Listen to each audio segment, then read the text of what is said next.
What is up, guys? This is Pinzo, back with another video today, and today we have yet another D&D Storytime video. You guys do seem to be liking these, so I will keep putting these out, along with my Square Table episodes. Don't forget to watch those too. And today, we have a story about the time that our Dungeon Master had to save us. So the story all starts when our party decides to walk into the most obvious boss fight that we've ever seen. So we are in a tower that we were told not to go to. Everyone said it was like a trap, it's super bad, it's in the middle of a lake, it's surrounded by poisonous gas. We were told not to go there, and then we went there anyway.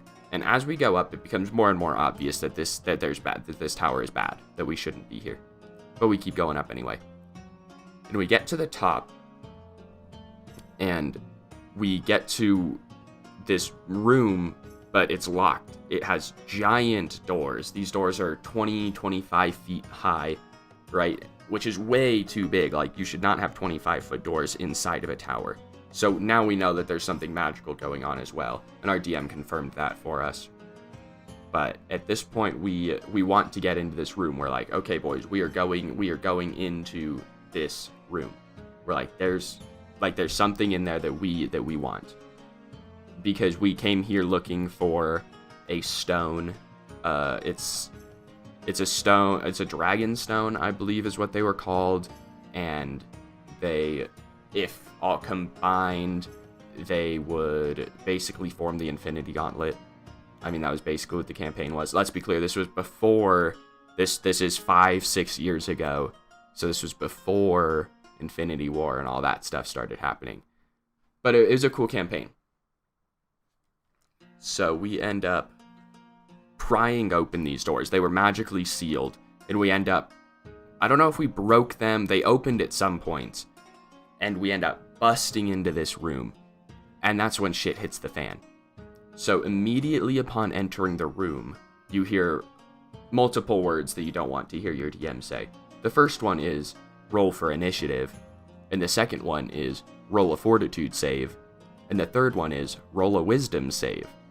Now there are three things that you do not want to hear in combination of each other, because it means you just walked into a trap, and now you're stuck in combat, which makes retreating usually pretty difficult. So we walk in, and there's 5 of us in the party, excuse me. We have an alchemist, a fighter, a paladin, a stalwart defender, not a paladin, a rogue, and a ranger. And between the 5 of us, 4 of us passed the fortitude save. Okay, the fortitude save was against poison in the room. We weren't expecting poison to be in the room because there hadn't been any throughout the rest of the tower. And our ranger fails our fortitude save, which is unfortunate because now our ranger is like throwing up on the ground. She took a bunch of damage from it too. But then comes the part where he said roll a wisdom save.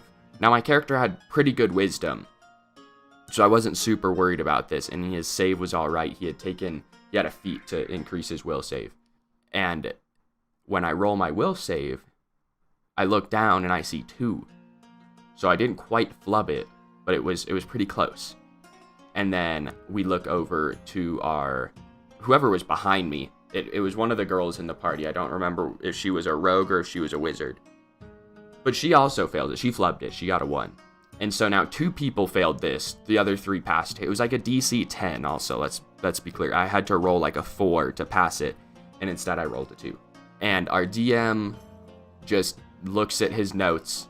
He's behind the shield. He looks at his notes. Then he looks at us. Then he looks at his notes. Then he looks at us. Then he looks at his notes again. Then he flips a page in his book, and he goes, "You guys weren't supposed to fail that." And that's also something you never want to hear from a DM. If your DM says you weren't supposed to fail that, it probably means you just died.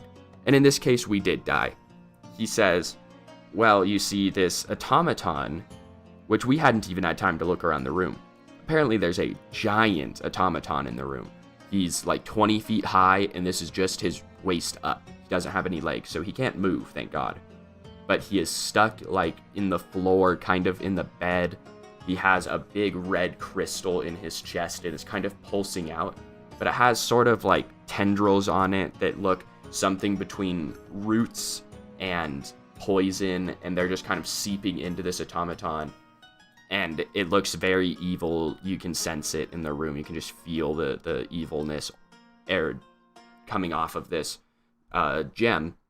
And the automaton has a scythe for one hand and an arm for the other.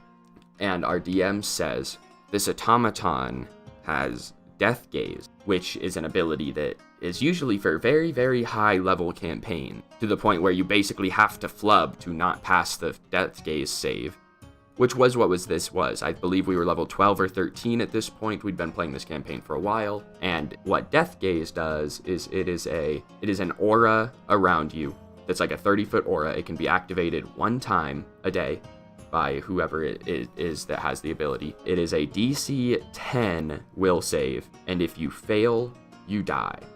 It just insta-kills you. There's no counterplay. You don't get to just survive because you want to. If you fail, you die. So we walk into the room, and me and our wizard just die.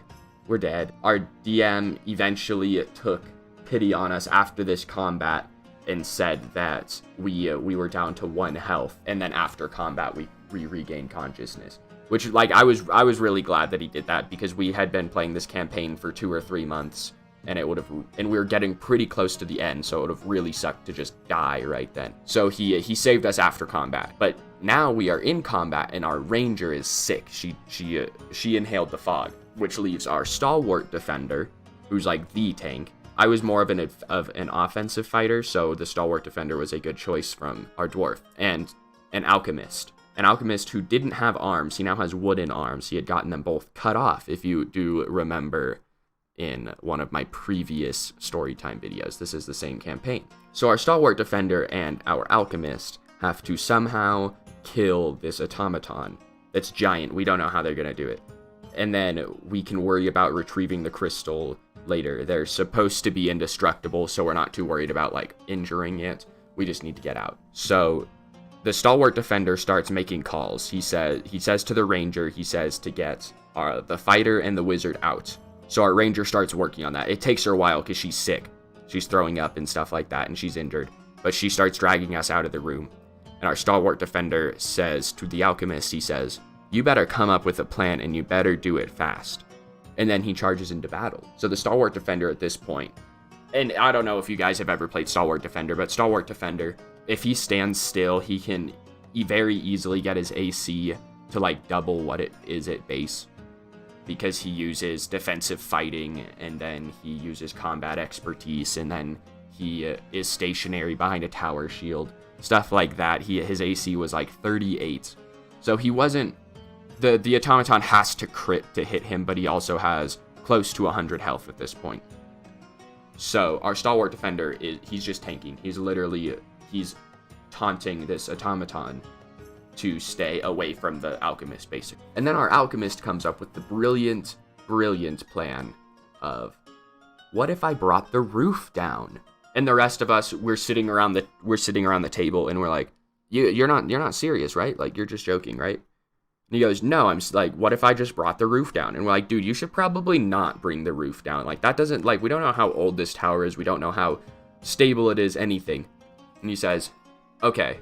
And so he drinks a potion of invisibility, and then he goes around and sets timers on all of the pillars holding this room up. So alchemists, they have sticky bombs and they have timers on them, and you can set them to a number of rounds. And we did some really long math on how he could set the timers correctly. And it got to the point where he said, I'm going to have to blow myself up with the last one, which isn't a problem. Alchemist's hit die is like a D8. So at level 13, he has quite a bit of health. So he sets the first 3 timers, gets to the last one. He yells to the fighter to like duck and cover, which the fighter was already doing. The fighter had gotten hit, I think, once this entire time, so he wasn't really doing that bad. And then he just blows up the last bomb. He sets it on the pillar and blows it up, but it doesn't have time to go anywhere. So the alchemist gets hit by this bomb, and we have no clue where he goes. He gets launched. The DM just tells us that he gets launched. We don't know where he goes. the ranger had actually managed to get the wizard and I, the fighter, out of there. We are now like in the main area on this top floor of this tower, and our stalwart defender is now inside a room where the ceiling just came crashing down. So the ceiling is now actively falling. This automaton, he can't move, so he's just kind of like screwed. And then the rest of the tower starts falling. See, this is the reason we didn't want our alchemist to blow up the tower, is because the tower would then blow up. So now we are all falling, and our DM, keep in mind, the fighter, me, and our wizard are both unconscious and we're supposed to be dead. As of now, we are dead. So the ranger, the alchemist, I actually don't believe the alchemist got a chance to make a save because he got blown up. But the stalwart defender as well, you get to make acrobatics checks, see if they can land well. The stalwart defender doesn't, but he's okay because he's tanky.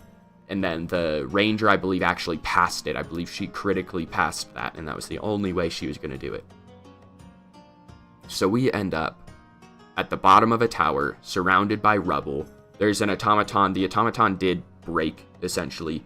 The crystal, we grab the crystal out of it. As soon as the crystal comes out of the automaton, all of the fog, the gas around this place goes away. Like, this was obviously the source of the corruption around here. Now at this point, we start to dig everyone out, and once we get everyone out and we're all sitting here, we're looking at a dead fighter and a dead wizard, and that's when our DM decides to tell us that the wizard and the fighter start to regain consciousness. Now, we may be at 1 health, but we're alive, and that's a lot more than we were just a little bit ago. So that's the story of how we went somewhere we weren't supposed to go, found out why we weren't supposed to be there, then we died, blew ourselves up, and came out ahead.